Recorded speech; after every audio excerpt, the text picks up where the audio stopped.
In the spring of 1829, a tenant farmer working the fields near the Delaware-Maryland border made a discovery that would expose one of America's most chilling criminal enterprises. His plow horse suddenly sank into the earth, revealing a wooden chest buried beneath the soil. Inside lay the skeletal remains of what appeared to be a man, his bones yellowed with age and his skull showing clear signs of violence. This was just the beginning. Over the following weeks, authorities would uncover the bodies of at least 7 people on this property, including 3 children. All were victims of a woman whose name had already become a whispered terror throughout the Delmarva Peninsula, Martha Patty Cannon. For nearly 2 decades, Cannon had operated what historians now call the reverse Underground Railroad, a network that kidnapped free African Americans and escaped slaves to sell them back into bondage in the Deep South. But this wasn't just about human trafficking. Cannon was also a serial killer who murdered rival slave traders, witnesses, and even children when they posed a threat to her operations. Court records from Sussex County, Delaware show she was indicted for 4 murders, though witnesses claimed the true number exceeded 20. Before we continue with the story of Patty Cannon and her reign of terror along the Mason-Dixon line, I want to hear from you.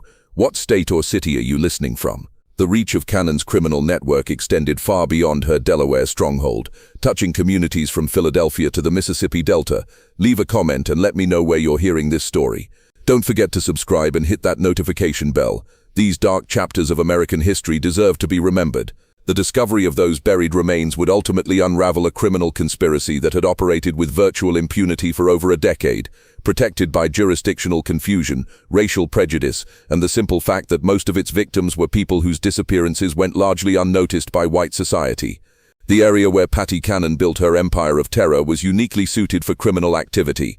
In the early 1800s, the region now known as Reliance sat at the intersection of 3 jurisdictions, Sussex County in Delaware, and Caroline and Dorchester counties in Maryland. This strategic location allowed criminals to literally step across county and state lines to escape pursuing lawmen. The spot was so remote that locals called it Johnson's Crossroads, named for the tavern that would become the headquarters of the most notorious kidnapping ring in American history. The landscape itself seemed designed for concealment. Dense forests of pine and oak stretched for miles, broken only by marshy lands and small clearings where isolated farmsteads dotted the countryside. The Nanticoke River wound through the region, providing waterways that could transport captives silently under cover of darkness. Roads were little more than cart paths, and the nearest substantial towns were days away by horseback. For someone seeking to operate outside the law, it was an ideal location. Martha Cannon, called Patty by those who knew her, had arrived in this borderland sometime around 1790. Court records suggest she was born around 1760, possibly under the name Lucretia Patricia Hanley, though she kept her origins deliberately vague. Some accounts place her birth in Canada with immigration to Delaware at age 16. What is documented is her marriage to Jesse Cannon, a local farmer who owned property near the state line. Together they had at least 1 daughter and lived what appeared to be an unremarkable rural life. Jesse Cannon was described by neighbors as a quiet man who kept to himself, working his small farm and raising tobacco and corn like dozens of other settlers in the region. The Cannon homestead sat on a modest plot of land that straddled the Delaware-Maryland border, a detail that would prove crucial to Patty's later criminal activities. The house itself was a simple 2-story structure built in the common style of the period with thick wooden walls and small windows. What neighbors didn't know was that this seemingly ordinary home would soon house secret rooms and hidden spaces designed to conceal kidnapped human beings. But beneath this veneer of normalcy lay something far darker. The early 1800s marked a crucial period in American slavery. When Congress banned the importation of enslaved people from Africa in 1808, the demand for human labor in the expanding cotton fields of Alabama, Mississippi, and Georgia created a lucrative domestic market. A healthy adult slave who might have cost $300 before the ban now sold for over $1,000 in the Deep South. This price surge created powerful incentives for criminals willing to traffic in human misery. The economic transformation of the South following the invention of the cotton gin had created an insatiable demand for enslaved labor. Cotton production was expanding rapidly across the Gulf Coast states, and planters were willing to pay premium prices for workers. The legal ban on importing slaves from Africa meant that the only source of new enslaved people was the domestic population, either through natural increase or through the capture and re-enslavement of free African Americans. The Delmarva Peninsula was particularly vulnerable to these predators.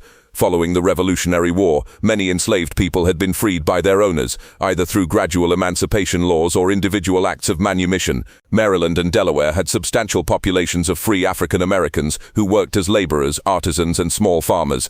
These communities, while legally free, lived in constant fear. They had no powerful protectors, limited legal recourse, and their disappearances often went unreported or uninvestigated by white authorities who viewed them as less than fully human. The legal status of free African Americans in the early 1800s was precarious at best. While they were not enslaved, they possessed few of the rights enjoyed by white citizens. They could not vote, serve on juries, or testify against white defendants in most courts. Their freedom could be challenged at any time, and they were required to carry papers proving their status. For criminals like Patty Cannon, these legal vulnerabilities created opportunities for exploitation. Into this environment stepped Patty Cannon, a woman who would prove that evil recognizes no gender boundaries. Contemporary accounts describe her as a large, physically imposing woman with unusual strength for her gender. She stood nearly 6 feet tall in an era when most women barely reached 5 feet, and she possessed what neighbors described as an intimidating presence. Her voice was reportedly deep and commanding, and she had a reputation for violent outbursts when crossed. Her husband Jesse died under mysterious circumstances around 1826. Some later claimed she poisoned him, leaving her a widow with complete control over the family property. By this time, she had already begun forming the criminal connections that would make her name synonymous with terror. Local law enforcement was virtually non-existent in the rural border region, and what little authority existed was often corrupt or simply overwhelmed by the scale of criminal activity. The social dynamics of the region also favored criminal enterprises. The white population was sparse and often transient, consisting largely of small farmers, laborers, and people seeking to escape their pasts in more settled areas. There was little sense of community cohesion, and neighbors often minded their own business, regardless of what they might suspect about their neighbors' activities. This isolation and indifference would prove crucial to Cannon's ability to operate undetected for so many years. The transformation of Patty Cannon from frontier widow to criminal mastermind began with her daughters' marriages, in a pattern that would define the next 2 decades. Both of the young women's husbands were slave kidnappers. Her first husband, Henry Brereton, was a blacksmith who supplemented his income by capturing free African Americans for sale in the South. In 1811, Brereton was arrested and imprisoned in Georgetown, Delaware for kidnapping, but he managed to escape from jail that same year. Brereton's criminal activities had been well known in the local community long before his arrest. As a blacksmith, he had legitimate reasons to travel throughout the region, visiting farms and settlements to shoe horses and repair tools. This mobility provided perfect cover for his illegal activities. He would identify potential victims during his legitimate business calls, noting which families had teenage children or young adults who might bring high prices in southern slave markets. The methods employed by early kidnappers like Brereton were often crude but effective. They relied on deception, overwhelming force, and the isolated nature of rural life to capture their victims. A common technique involved approaching free African American families with offers of employment in distant locations. Parents desperate for economic opportunities for their children would sometimes allow them to travel with these supposed employers, only to discover too late that they had signed their children's death warrants. It was after his escape that the first documented murder connected to the Cannon family occurred. Brereton, working with Patty Cannon and another criminal named Joseph Griffith, ambushed a slave trader known only as Rigdon at Cannon's tavern. The plan was simple but brutal. Get the victim drunk, rob him of his money and slaves, then eliminate the witness. Court records show that Rigdon was shot and killed during the robbery. Brereton and Griffith were eventually captured and hanged on April 13, 2013, but Patty Cannon escaped prosecution. The Rigdon murder marked a significant escalation in the criminal activities centered around the Cannon property. Prior to this incident, the family had been involved primarily in facilitating kidnappings and providing safe haven for criminals passing through the region. The willingness to commit murder for profit demonstrated a level of ruthlessness that would characterize all of Cannon's future activities. Contemporary newspaper accounts of the Rigdon case provide disturbing details about the crime. The victim had been traveling through the region with a substantial amount of money. Estimates suggest between $3,000 intended for purchasing enslaved people in local markets. He had stopped at what he believed was a legitimate tavern for food and lodging. Unaware that he had walked into a trap, the conspirators plied him with alcohol throughout the evening, waiting for the right moment to strike. When Rigdon finally retired to his room, Brereton and Griffin followed him. Neighbors later reported hearing shouting and the sound of a struggle followed by a gunshot. By morning, Rigdon was dead. His money was gone, and his wagon and horses had disappeared.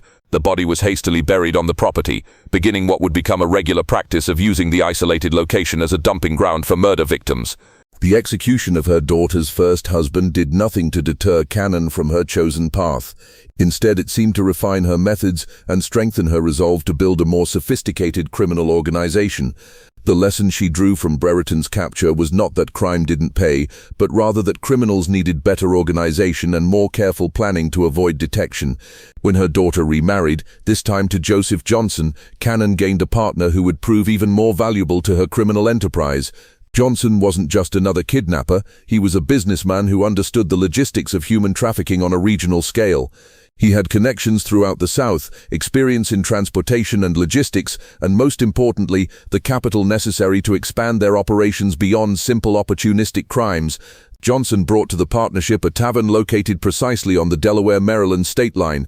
This establishment, which became known as Joe Johnson's Tavern, was positioned so strategically that different rooms literally sat in different states.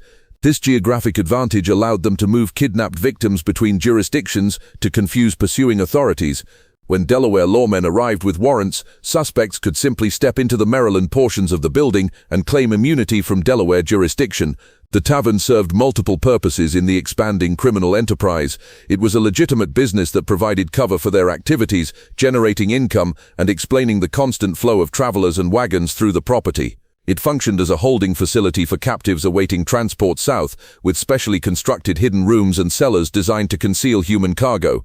And it served as a meeting place for the network of criminals who worked for them, a neutral ground where plans could be made and profits divided. The physical layout of the tavern reflected its multiple functions. The main floor appeared completely normal, with a common room for travelers, a bar area, and rooms for legitimate guests. But beneath the building lay a series of cellars and tunnels that had been specially constructed for hiding kidnapped people. These underground spaces were accessible through concealed entrances and were designed to muffle sound and prevent escape. Iron rings set into stone walls provided anchor points for chains, while small ventilation shafts ensured that captives wouldn't suffocate during long periods of confinement. The gang that assembled around Cannon and Johnson was remarkably diverse for its time. It included white criminals like Henry Carr, mixed-race decoys such as John Purnell, who used multiple aliases, and even enslaved people forced to participate in capturing others. This multiracial composition was strategic. African-American gang members could approach potential victims without immediately raising suspicions, while white members handled negotiations with buyers in the Deep South. John Purnell, described in court records as a yellow man or mulatto, was particularly valuable to the organization. His mixed racial heritage allowed him to move between white and African-American communities with relative ease. He maintained multiple identities and could present himself as either a free person of color seeking work or a light-skinned white man conducting business, depending on the situation. This chameleon-like ability made him an ideal scout for identifying potential victims and establishing initial contact. As the 1820s progressed, the scope of the Cannon-Johnson operation expanded dramatically. Their network stretched from Pennsylvania to Louisiana, with documented connections to buyers in Alabama, Mississippi, and Georgia. Mayor Joseph Watson of Philadelphia, a Quaker deeply committed to protecting free African Americans, began tracking the disappearances of citizens from his city and tracing them back to the Delmarva Peninsula. Watson's investigations revealed the horrifying scale of the operation. In 1825 alone, he documented dozens of kidnappings connected to the Cannon gang. The victims weren't just random targets, they were often specifically chosen for their vulnerability. Young adults brought the highest prices in southern markets, but children were also valuable, as they could be trained for specific tasks and would provide decades of labor. The systematic nature of these kidnappings demonstrated a level of organization that went far beyond opportunistic crime. The gang maintained detailed intelligence about potential targets, tracking families and individuals who might be vulnerable to capture. They knew which young people had recently lost their jobs, which families were struggling financially, and which individuals might be tempted by offers of employment in distant locations. One of the most detailed accounts comes from Lydia Smith, a 25-year-old free woman who was kidnapped in 1825. Her testimony, preserved in court records, describes being held first in Cannon's house, then moved to Johnson's Tavern, where she was kept in chains for 5 months. Smith recalled the constant fear, the inadequate food, and the knowledge that she was scheduled to be transported south with a large group of other kidnapped people. Only her eventual rescue by Watson's network saved her from a lifetime of bondage. Smith's account provides crucial details about the conditions endured by victims of the Cannon gang. She described being seized while walking alone on a road near Philadelphia, overpowered by multiple attackers, and transported by wagon to the Delaware-Maryland border. The journey took several days, during which she was kept blindfolded and chained to prevent escape attempts. Upon arrival at the Cannon property, she was placed in a hidden room beneath the main house, where she discovered she was not alone. The underground holding areas, according to Smith's testimony, contained dozens of other kidnapped people at various times. Men, women, and children were kept in separate areas, all chained to prevent escape. The conditions were deliberately harsh: inadequate food, no sanitation facilities, and constant darkness except when guards brought candles during feeding times. The psychological torture was as brutal as the physical conditions, as captives knew they were destined for sale into lifelong bondage. Smith also provided details about the gang's methods for processing their human cargo. Victims were systematically stripped of any documentation proving their free status, and any personal belongings that might help identify them were destroyed. They were given new names and false backgrounds that would support their sale as legitimate slaves. Those who resisted or attempted to maintain their true identities were beaten until they complied. The gang's operations were an open secret in the local community. Neighbors knew that people disappeared near the Cannon property, that wagons arrived at odd hours, and that Johnson's Tavern hosted suspicious meetings, but the victims were African Americans in a society where their word carried little weight against that of white criminals. Local law enforcement, when it existed at all, showed little interest in investigating crimes against people they viewed as inherently suspicious. The complicity of the local white community in the gang's activities went beyond mere indifference. Some neighbors actively supported the criminal enterprise, either through direct participation or by providing information about potential victims. Local merchants supplied the gang with provisions, asking no questions about the source of their payment. Even some law enforcement officials were suspected of taking bribes to look the other way when suspicious activities were reported. This indifference changed only when white victims entered the equation. The gang didn't just kidnap free African Americans, they also robbed and murdered slave traders who came through their territory carrying large amounts of cash. These victims were white men engaged in the legal slave trade, and their disappearances attracted the attention that African American victims never received. The first documented case occurred around 1820 when a slave trader from Georgia named Bell or Miller vanished while traveling through the area. This man had been carrying a substantial sum of money. Some accounts suggest $35,000 intended for purchasing enslaved people. He was last seen at Cannon's establishment, and his horse was later found in her possession. When questioned, Cannon claimed the man had sailed south with a cargo of enslaved people, but investigators found this story implausible. The Georgia trader's disappearance marked the beginning of a pattern that would eventually lead to the gang's downfall. Unlike African American victims whose disappearances generated little official interest, missing white slave traders had business partners and financial backers who demanded investigations. These men carried substantial amounts of money and had planned itineraries that made their disappearances difficult to explain away. Cannon's method for dealing with these victims was typically brutal. The traders would be invited to the tavern under the pretense of conducting legitimate business. Once there, they would be plied with alcohol and encouraged to discuss their financial resources and travel plans. When the opportunity arose, they would be murdered and robbed, their bodies buried on the property, and their money and any enslaved people they were traveling with would be incorporated into the gang's operations. The profits from these murders were substantial. A single slave trader might carry enough money to fund the gang's operations for months. The enslaved people they were transporting could be sold through the gang's southern networks, generating additional income. Most importantly, eliminating these competitors helped the gang maintain their monopoly on criminal activities in the region. By the mid-1820s, pressure was mounting on the Cannon-Johnson gang from multiple directions. Mayor Watson of Philadelphia had begun offering substantial rewards for information leading to arrests, and Governor John Andrew Schulze of Pennsylvania was coordinating with officials in southern states to track kidnapped citizens. Their investigations were revealing not just individual crimes, but a systematic network that had been operating for over a decade. The reward offered by Watson, $500 for information leading to arrests, represented a substantial sum for the period, equivalent to several months' wages for most working people. This financial incentive began to loosen tongues in communities that had previously remained silent about the gang's activities. Former associates, dissatisfied gang members, and even some victims who had managed to escape began providing information to authorities.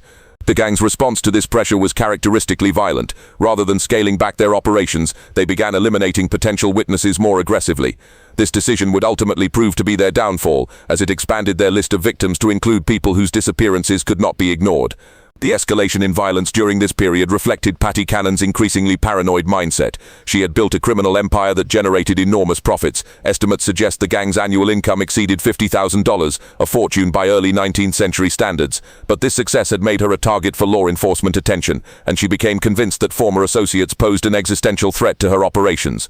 The most crucial figure in the gang's eventual exposure was a mixed-race boy named Cyrus James. Cannon had purchased James as a slave when he was only 7 years old and had raised him in her household.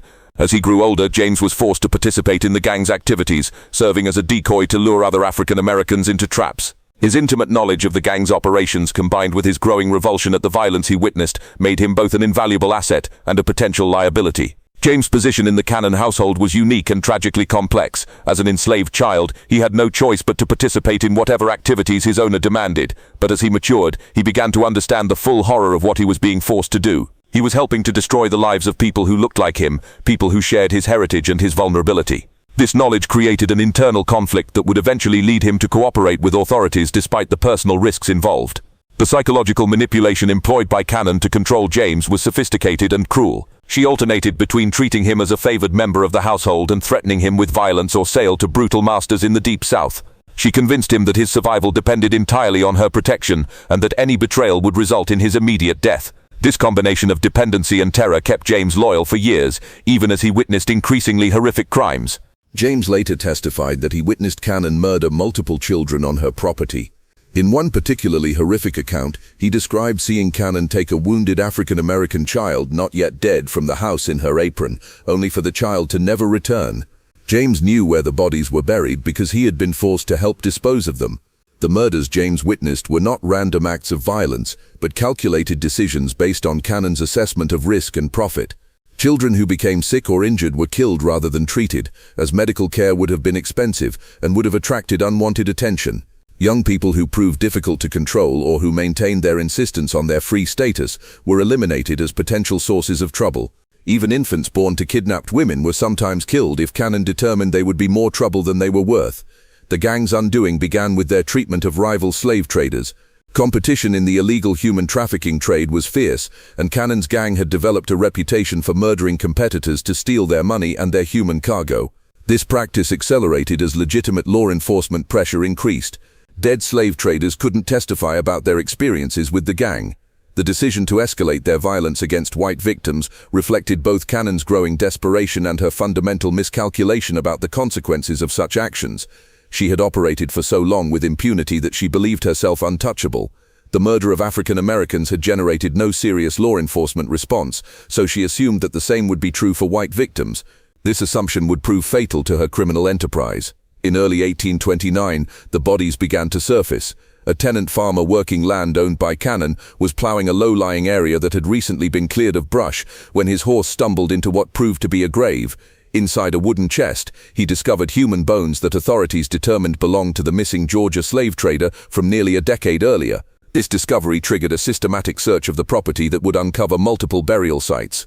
The farmer who made the initial discovery was working land that Cannon had rented out for additional income. The area had previously been unused because it was prone to flooding, but recent dry weather had made it suitable for cultivation. When the farmer's plow horse suddenly sank into the ground, he initially assumed he had encountered a natural depression or perhaps an old well. It was only when he began digging to free his horse that he realized he had stumbled upon something far more sinister. The wooden chest containing the bones was remarkably well preserved, suggesting it had been buried relatively recently, despite containing decade-old remains. The chest itself appeared to have been specifically constructed for the purpose of concealing a body, with dimensions that precisely accommodated a human form. This level of preparation indicated that the burial was not a hasty attempt to conceal a crime, but rather part of a systematic approach to body disposal that had been refined over years of practice. The discovery of the first body in early 1829 set in motion a chain of events that would finally bring Patty Cannon's criminal empire to an end. Delaware authorities, working with their counterparts in Maryland, obtained search warrants and began a comprehensive investigation of all properties connected to the Cannon-Johnson gang. What they found exceeded their worst expectations. The investigation was led by Sheriff Joseph Houston of Sussex County, Delaware, working in coordination with Maryland authorities and representatives from the Pennsylvania governor's office. This multi-jurisdictional approach was unprecedented for the time period and reflected the growing recognition that the Cannon gang's activities crossed state boundaries and required coordinated law enforcement response. The search warrants obtained by authorities were remarkably broad, allowing them to excavate any areas of the Cannon properties where bodies might be concealed. This legal authority was crucial, as it provided protection for investigators who might otherwise have been accused of trespassing or illegal search and seizure. The warrants also specified that any evidence discovered could be used in prosecutions across multiple jurisdictions, helping to close the legal loopholes that the gang had exploited for years. On April 3, 1829, Cyrus James was captured in Delaware. The circumstances of his arrest remain somewhat unclear, but court records suggest he was attempting to flee the region when he was apprehended. Faced with overwhelming evidence and the prospect of execution, the young man who had been forced into a life of crime as a child made a fateful decision. He would cooperate with authorities and reveal everything he knew about Patty Cannon's operations. The decision to cooperate was not made lightly by James. He understood that his testimony would likely result in his own prosecution for the crimes he had been forced to commit. But he also recognized that continued silence would mean protecting the woman who had enslaved him and forced him to participate in the destruction of countless other lives. His cooperation represented not just a legal strategy, but a moral choice to finally break free from the psychological control that Cannon had maintained over him for years. James's testimony was devastating. Speaking to a justice of the peace in Sifford, Delaware, he provided detailed accounts of murders spanning nearly a decade. He told investigators that Joseph Johnson, his brother Ebenezer Johnson, and Patty Cannon had shot the Georgia slave trader while he was eating supper at Cannon's house. He had watched them carry the body to a wooden chest and bury it on the property. But this was just the beginning of his revelations. The level of detail in James's testimony was extraordinary and provided investigators with their first comprehensive understanding of the gang's operations. He was able to describe not just individual crimes, but the systematic methods employed by the gang over many years. He knew the locations of burial sites, the identities of other gang members, the routes used to transport kidnapped people, and the networks of buyers and sellers that stretched across multiple states.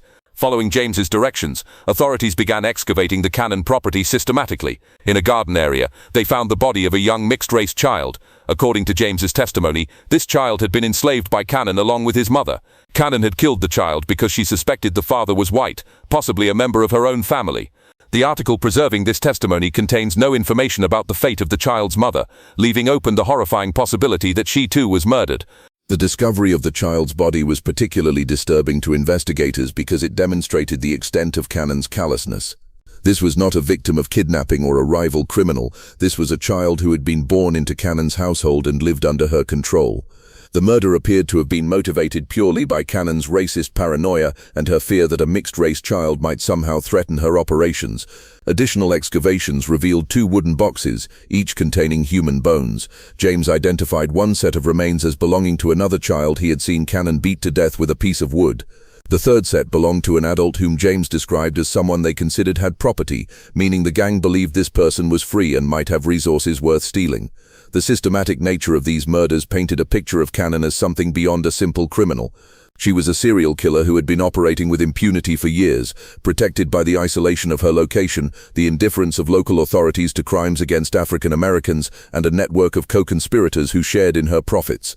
The physical evidence discovered during the excavations corroborated James's testimony in remarkable detail. The wooden boxes used to contain bodies were of similar construction, suggesting they had been specifically manufactured for the purpose of concealing murder victims. The locations of the graves followed a pattern that indicated systematic planning rather than random burial. Most disturbing, the condition of the remains suggested that some victims had been buried while still alive. As news of the discovery spread, other witnesses began coming forward. People who had lived in fear of Cannon for years suddenly found the courage to speak. Their testimonies revealed additional victims and provided details about the gang's methods that corroborated James's account. Among these new witnesses was Thomas Freeman, a free African-American who had been approached by gang members in 1827 but had managed to escape.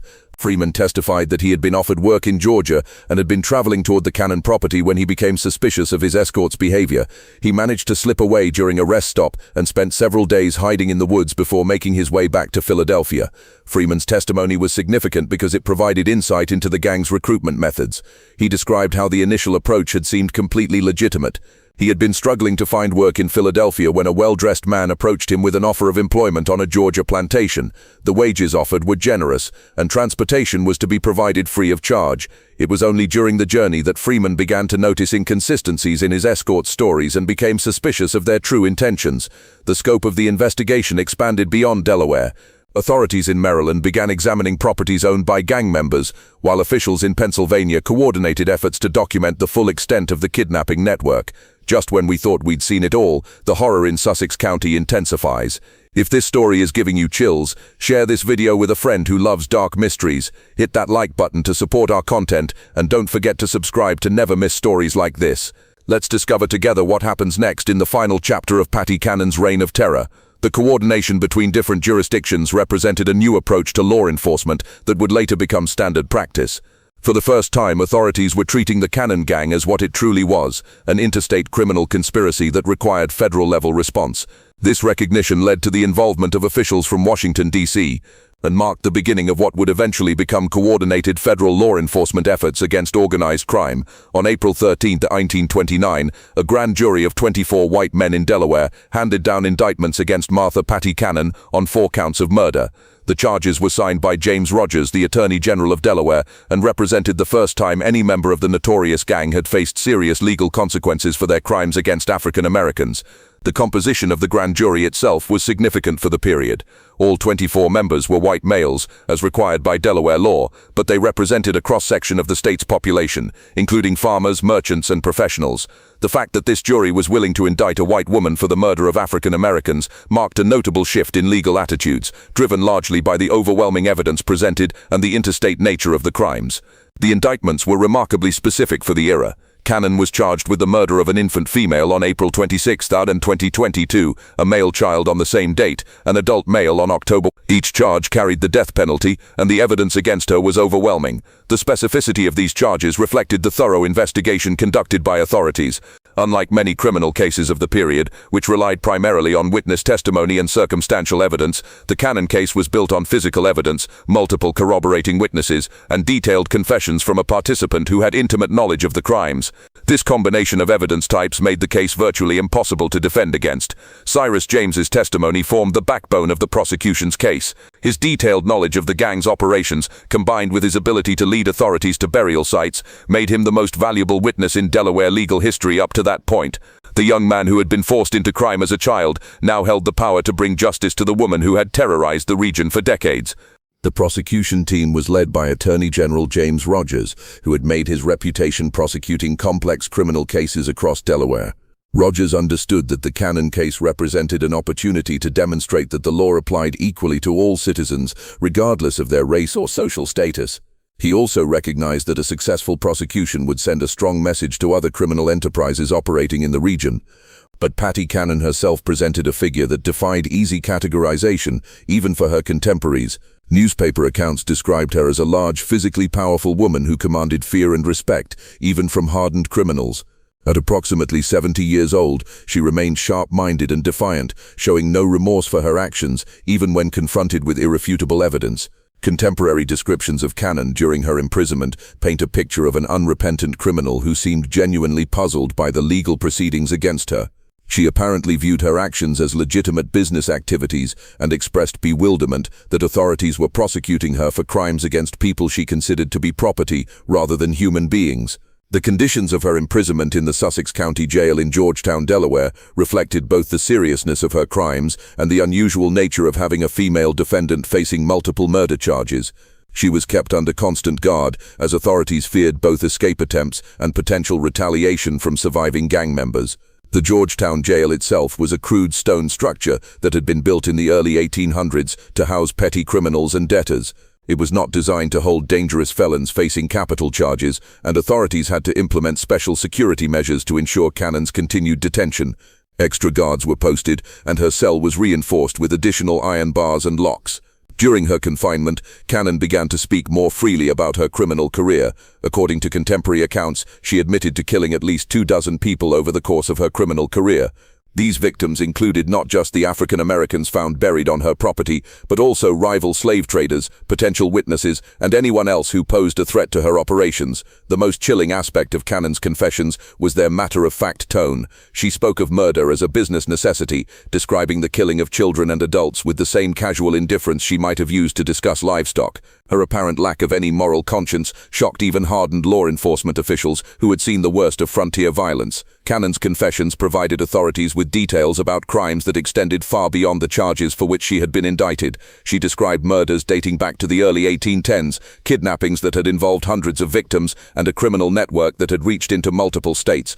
These revelations confirmed investigators' suspicions that the crimes discovered on her property represented only a fraction of the gang's total activities. The legal proceedings moved forward with unusual speed for the period. The overwhelming evidence, combined with public pressure for justice, created momentum for a quick trial and resolution. Court records suggest that Cannon was expected to face trial within weeks of her indictment, with execution to follow shortly thereafter if she were convicted. The prosecution strategy was straightforward: present the physical evidence, provide testimony from Cyrus James and other witnesses, and allow the jury to reach the obvious conclusion that Cannon was guilty of multiple murders. The defense, such as it was, could only argue for mercy based on Cannon's age and gender, though few observers believed such arguments would be effective given the horrific nature of the crimes. The trial was scheduled to begin in late May 1829, with jury selection planned for the week before.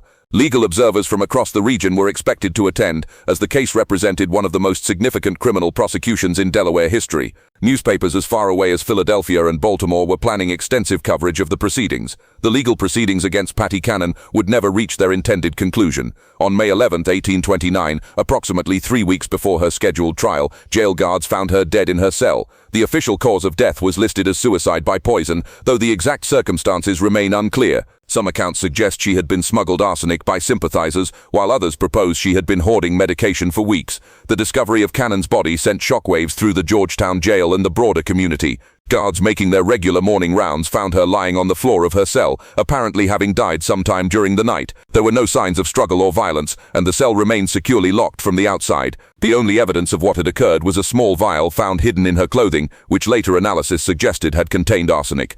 The question of how Cannon obtained the poison remained a mystery that investigators never fully resolved. The jail's security procedures were relatively lax by modern standards, and visitors were not thoroughly searched before meeting with prisoners. It was possible that a sympathizer had smuggled the poison to her during one of these visits, though no specific individual was ever identified as the source. Some contemporaries speculated that Cannon had been planning her suicide from the moment of her arrest.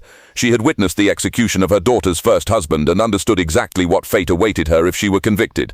Rather than face the public humiliation of execution, she chose to die on her own terms, maintaining control over her fate until the very end.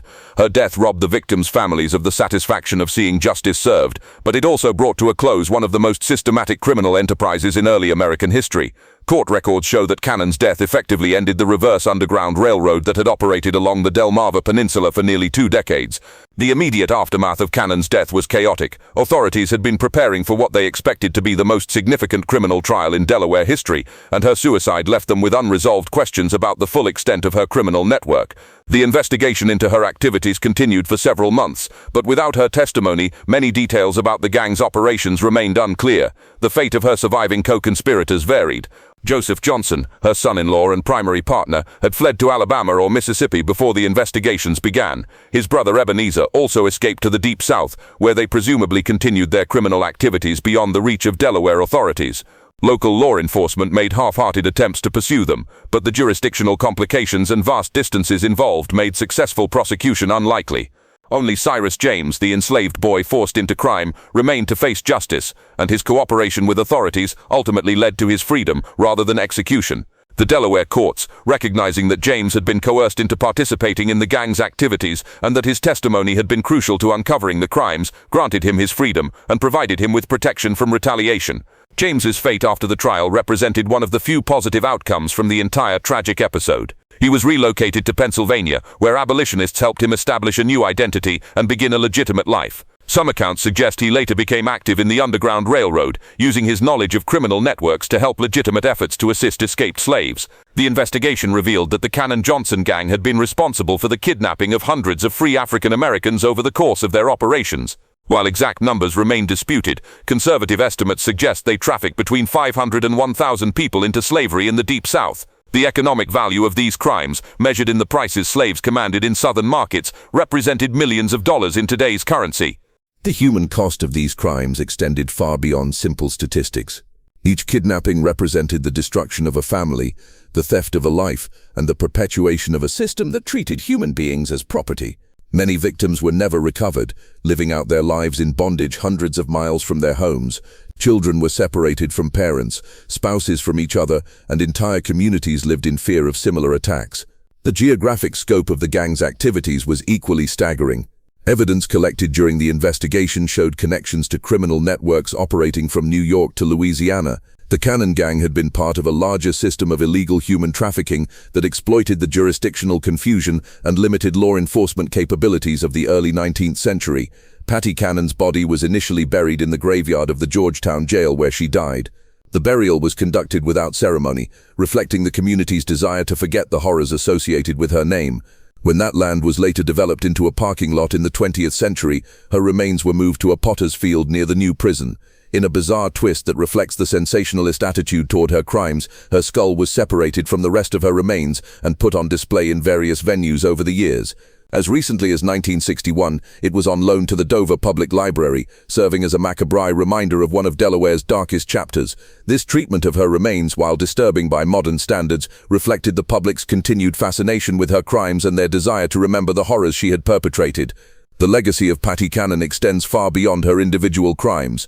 Her story illustrates the systematic violence that underpinned American slavery, the vulnerability of free African Americans in the antebellum period, and the ways that geographic and legal loopholes could be exploited by sophisticated criminals.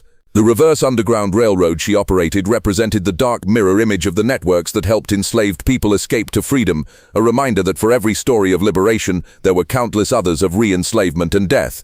Modern historians continue to study the Cannon case as an example of how criminal enterprises could flourish in the gaps between legal jurisdictions. Her ability to operate for nearly 2 decades despite the knowledge of local communities demonstrates the combination of racism, legal limitations, and economic incentives that allowed such horrors to continue.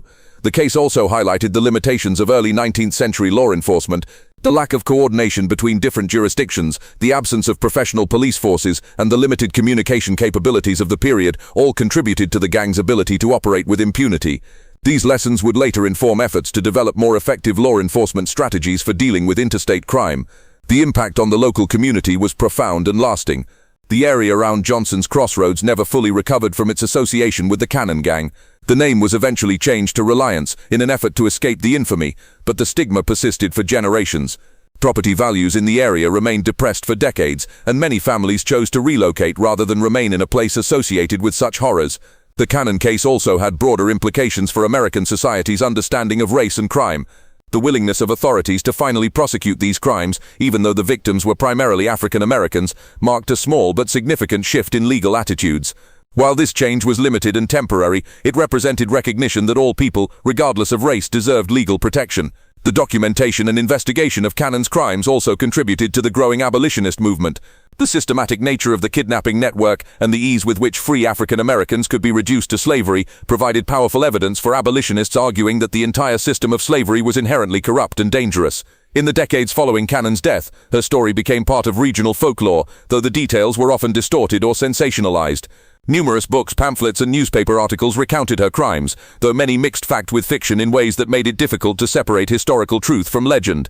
The most famous of these was George Alfred Townsend's novel The Entailed Hat, published in 1884, which used Cannon's story as the basis for a melodramatic tale of frontier crime. The site of the original Cannon house remained a source of morbid fascination for decades. Visitors would travel to the remote location to see where the crimes had occurred, and local residents developed a cottage industry providing tours and selling souvenirs. The original house was finally torn down in 1948, but the site continued to attract curiosity seekers well into the modern era. This mystery shows us how easily society can turn a blind eye to systematic violence when the victims are perceived as less than fully human. The indifference that allowed Patty Cannon to operate for decades was finally overcome only when her crimes expanded to include white victims, whose disappearances could not be ignored. The legal system that failed to protect free African Americans from kidnapping and murder was the same system that ultimately prosecuted Cannon, only when she threatened the interests of white slave traders. The Cannon case serves as a stark reminder of the human capacity for evil and the importance of vigilant law enforcement and community responsibility. It demonstrates how criminal enterprises can flourish in environments where society fails to protect its most vulnerable members. Most importantly, it preserves the memory of hundreds of victims whose names are largely forgotten, but whose suffering should never be minimized or ignored. What do you think of this story? Do you believe everything was revealed about the full scope of her criminal network? The evidence suggests that Patty Cannon's gang was part of a much larger system of illegal human trafficking that extended far beyond the Delaware-Maryland border. Many questions remain unanswered about the full extent of their activities and the fate of their victims. Leave your comment below and share your thoughts about this dark chapter in American history. If you enjoyed this tale and want more horror stories from America's hidden past, subscribe, hit the notification bell, and share with someone who loves mysteries from our nation's forgotten crimes. See you in the next video, where we'll explore another terrifying true story from the shadows of American history.